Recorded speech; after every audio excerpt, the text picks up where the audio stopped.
क्या आपने कभी महसूस किया है कि कुछ लोग कमरे में घुसते ही माहौल बदल देते हैं? उनके आने से जैसे हवा हल्की हो जाती है, सबकी नजरें उनके ऊपर चली जाती हैं। लगता है जैसे वो कुछ कहें और लोग ध्यान से सुने। और फिर ऐसे भी लोग होते हैं जो चाहे जितनी भी मेहनत कर लें, कोई सुनता ही नहीं, कोई नोटिस नहीं करता, कोई गंभीरता से नहीं लेता। ऐसा क्यों? इसका जवाब वरुण के जीवन में छिपा है, जो एक छोटे से शहर में रहने वाला शर्मीला, खुद से निराश रहने वाला लड़का था। लोग उसके सामने मजाक करते, उसे नजरअंदाज करते और वो बस चुपचाप सह लेता, क्योंकि अंदर से वो खुद को ही कमजोर समझता था। एक दिन वरुण अपनी जिंदगी की सबसे बड़ी शिकायत लेकर पहाड़ों के बीच बसे पुराने आश्रम पहुंचा। उसे बताया गया था कि वहां एक महान संत आचार्य वैराग्य रहते हैं, जिनसे मिलने के बाद लोग अपने अंदर के अंधकार से बाहर आ जाते हैं। वरुण ने कहा, गुरुदेव, मैं लोगों के बीच होता हूं, फिर भी कोई मुझे देखता नहीं। मैं बोलता हूं, कोई सुनता नहीं। मैं अच्छा करता हूं, कोई सम्मान नहीं देता। आचार्य मुस्कुराए पर कुछ बोले नहीं। उन्होंने वरुण को इशारे से अपने साथ चलने को कहा। दोनों जंगल की ओर बढ़े। कुछ देर बाद वो एक झरने के पास पहुंचे, जहां एक बड़ा सा पत्थर पानी के बीचों बीच रखा था। आचार्य ने कहा, इस पत्थर को धक्का दो। वरुण ने कोशिश की, पत्थर हिला भी नहीं। आचार्य बोले, फिर से। वरुण ने जोर लगाया, लेकिन पत्थर जरा सा भी नहीं हिला। थक कर उसने कहा, गुरुदेव, ये तो असंभव है। आचार्य मुस्कुराए और बोले, अब देखो।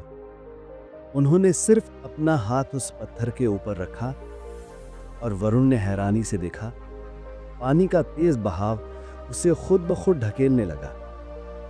वरुण हैरान था। गुरुदेव, आपने क्या किया?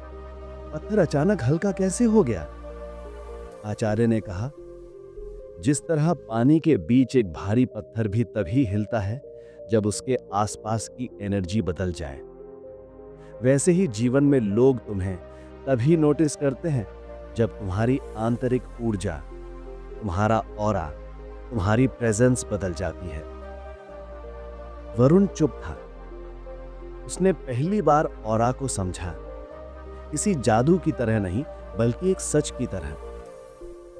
आचार्य ने आगे कहा, लोग तुम्हें इसीलिए नहीं देखते क्योंकि तुम खुद को नहीं देखते।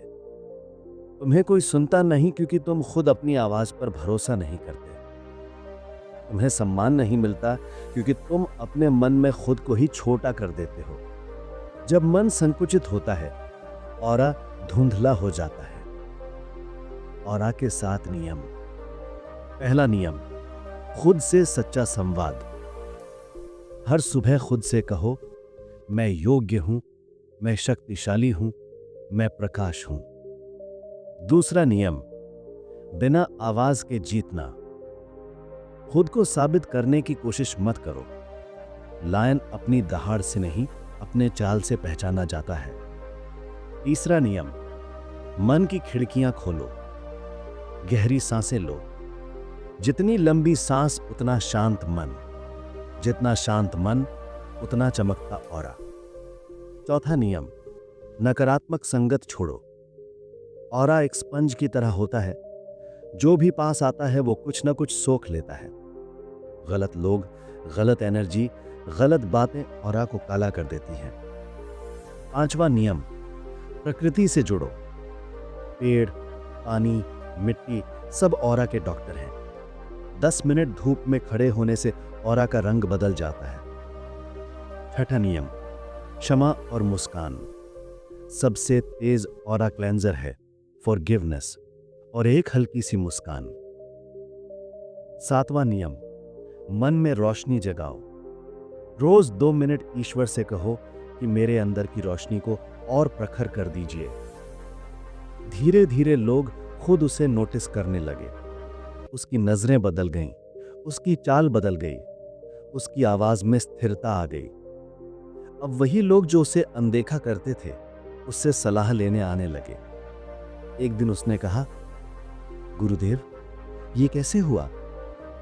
आचार्य ने कहा, जब मन बदलता है ऑरा बदलता है। जब ऑरा बदलता है दुनिया बदल जाती है। दुनिया तुम्हें वैसे ही देखती है जैसा तुम अपने मन में खुद को देखते हो। अगर आज की कहानी ने तुम्हारे अंदर कहीं हल्का सा भी उजाला किया तो उस उजाले को अकेला मत छोड़ना।